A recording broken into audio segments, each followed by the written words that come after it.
Hello there. The war on our food continues, but the German farmers are fighting back hard.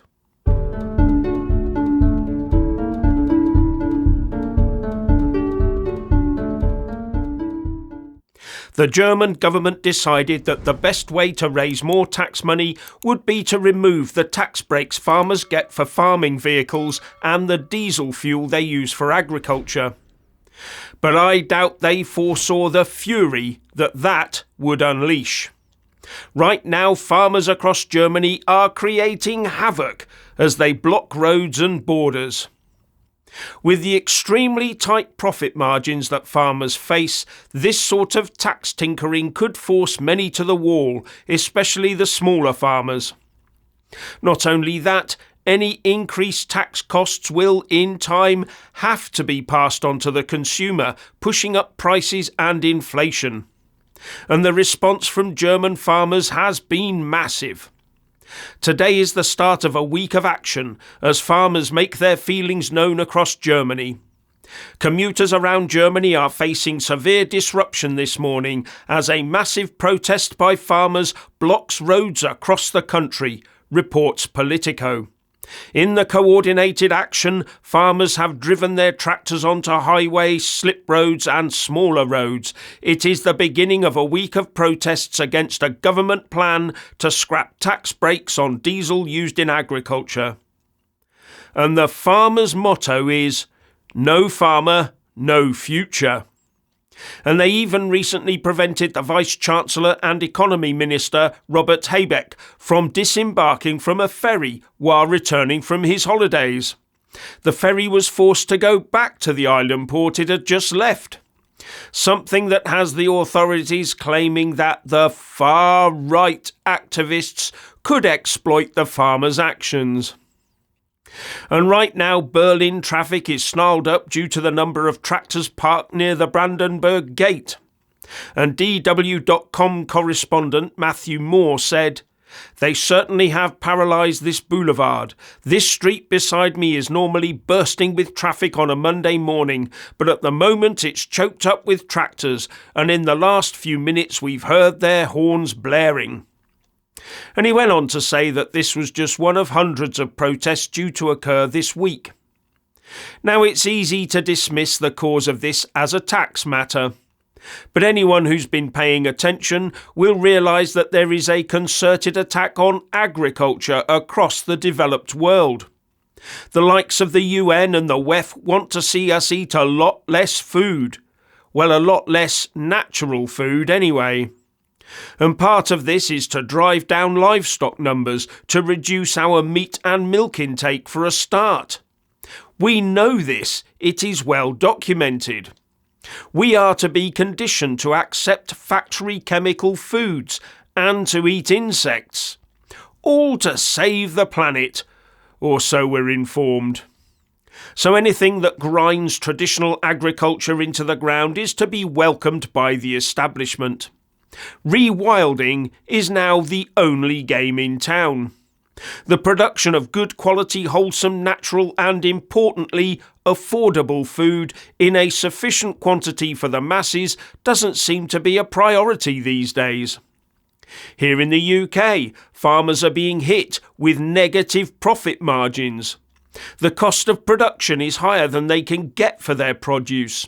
That is unsustainable. But the government has introduced agriculture schemes with more money, as long as it boosts sustainable food production and delivers positive outcomes for the environment.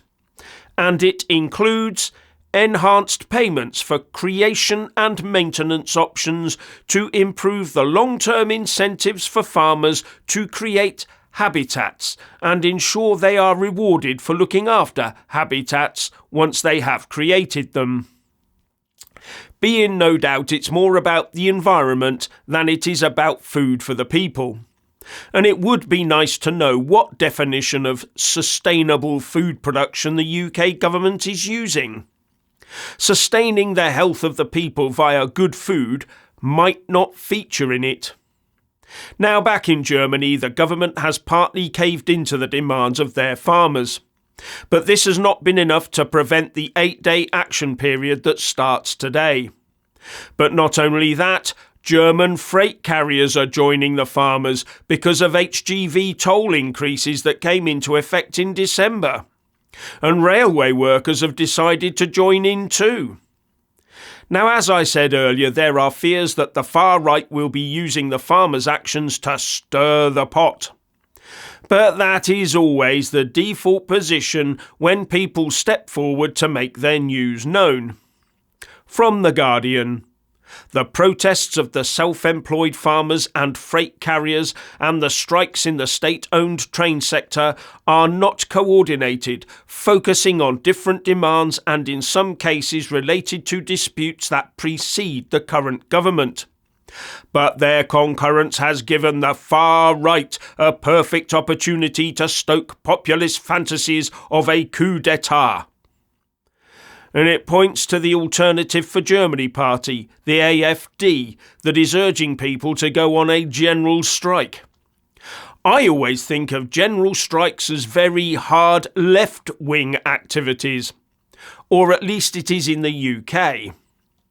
Anyway, branding this German farmer activity as potentially attracting the hard right might have worked to turn public opinion a few years ago, but no more. As being labelled far right for just being concerned about your own country and well-being is now considered as a badge of honour in many circles. Now some people are comparing these actions by the farmers and truckers with those of Just Stop Oil and the like. And that if we disagree with what Just Stop Oil do, then we should disagree with what the German farmers are doing.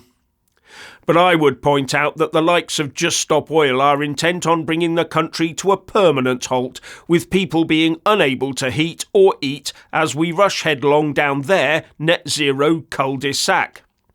Whereas the farmers want to continue to work hard to provide us with cheap, wholesome food. There is a world of difference between the two as far as I'm concerned.